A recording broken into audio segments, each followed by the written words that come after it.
જય શ્રી રામ. હું હિન્દુ ભગીરથસિંહ રાઠોડ દરેક હિન્દુઓને એક નાનકડી અપીલ કરવા આવ્યો છું. 22 જાન્યુઆરી ઐતિહાસિક દિવસ. આ પવિત્ર દિવસના દિવસે પ્રભુ શ્રી રામનો પુનઃ પ્રાણ પ્રતિષ્ઠા મહોત્સવ અયોધ્યામાં યોજાવાનો છે. તો આ પ્રાણ પ્રતિષ્ઠા મહોત્સવ આપણા માટે બહુ જ ખાસ છે, અત્યંત. શા માટે? અને આ પ્રાણ પ્રતિષ્ઠા મહોત્સવ નિમિત્તે આપણે શું કરવાનું છે?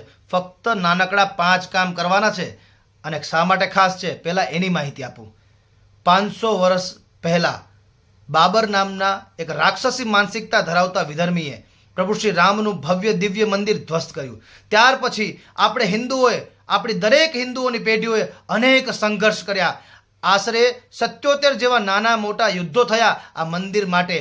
અને ત્યાર પછી આ મહા જહેમોજહદ પછી આપણને આ મંદિર મળ્યું છે.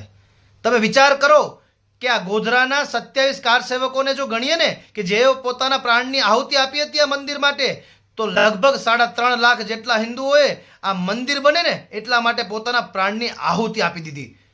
તમે કલ્પના તો કરો, એમને પણ પોતાનું પરિવાર રહ્યું હશે, એમને પણ પોતાનો ધંધો રોજગાર રહ્યો હશે. 3.5 લાખ હિન્દુઓએ પોતાના પ્રાણની આહુતિ એટલા માટે દઈ દીધી કે મંદિર પુનઃનિર્માણ થાય. કોઈ પણ ગામ હોય ને તો એની શરૂઆત રામજી મંદિરથી થાય. કોઈ પણ ગામ હોય ત્યાં રામજી મંદિર હોય. અને જ્યાં પ્રભુ શ્રી રામ જન્મ્યા હતા, જ્યાંથી રામ રાજ્ય શરૂઆત થયું, કણ કણમાં આ ભારત દેશના રામ વસે છે, એ જ અયોધ્યામાં રામનું મંદિર નહીં. એટલે આ કેટલી શર્મનાક વાત હતી. આપણા હિન્દુઓની છાતી ઉપરનો આ કલંક હતો. એને મટાવવા માટે અનેકો એવા યુદ્ધો થયા, અનેકો સંઘર્ષો થયા. રામ માટે, આ ધર્મ માટે પોતાના પ્રાણની આહુતિ આપી છે. અને એ લોકોએ મંદિરને પડતા જોયું છે, મંદિરને બનાવવા માટે મહેનતો અને સંઘર્ષો કરી છે. અને આપણે તો ભાગશાળી પેઢી છીએ કે જે મંદિરને નિર્માણ થતા જોયું છે અને મંદિરનો પુનઃ પ્રાણ પ્રતિષ્ઠા મહોત્સવ જોવાના છીએ. તો આપણે ભાગશાળી પેઢી નાનકડું કામ ના કરી શકીએ? 14 વર્ષ જો ભગવાન પોતાના અયોધ્યાથી દૂર રહ્યા હતા અને વનવાસ રહ્યા હતા, 14 વર્ષ પછી ભગવાન અયોધ્યા પરત ફરે છે, તો અયોધ્યા વાસી સહિત સમગ્ર દેશ દિવાળી ઉજવે છે, રંગે ચંગે ભગવાનનું સ્વાગત કરે છે, ઢોલ નગારા ત્રાસા સાથે. દરેક ઘરે દીપ પ્રગટે છે, તોરણ બંધાય છે, આસોપાલવના રંગોળી થાય છે. તો 500 વર્ષ પછી મારા અને તમારા આદ્ય પિતા આ પ્રભુ શ્રી રામ અયોધ્યા પરત ફરી રહ્યા છે, તો આપણે નાનકડા 5 કામ ના કરી શકીએ? શું છે આ નાનકડા 5 કામ?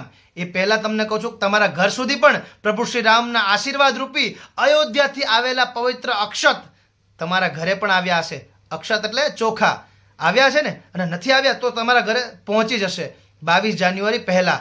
તો આપણે ભગવાન પાસેથી ઘણું બધું લીધું છે. હવે ફક્ત 5 કામ આપણે કરવાના છે. એ શું છે? અને નાનકડા 5 કામની પહેલું કામ છે કે આપણા દરેક હિન્દુઓના ઘરે રંગોળી થવી જોઈએ. ભગવાન 500 વર્ષ પછી આપણા અયોધ્યામાં પરત ફરે છે, તો રંગોળી તો થવી જ જોઈએ.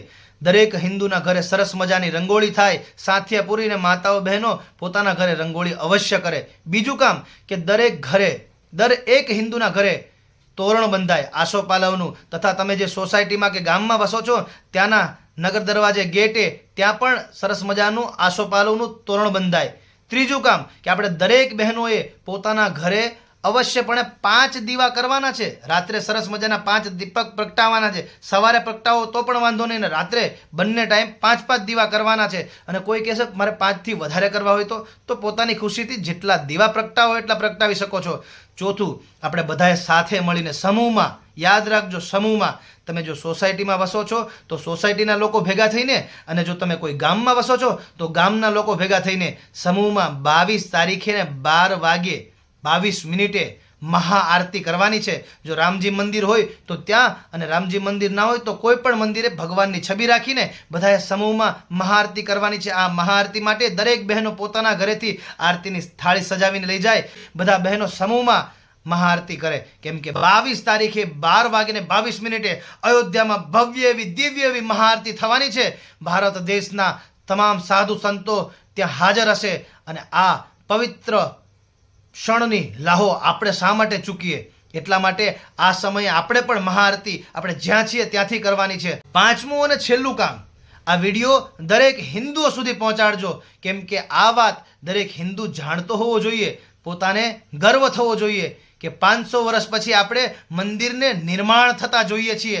કેમ કે આપણા પૂર્વજોએ મંદિરને ધ્વસ્ત થતા જોયું છે અને એમને સંઘર્ષ કર્યો છે.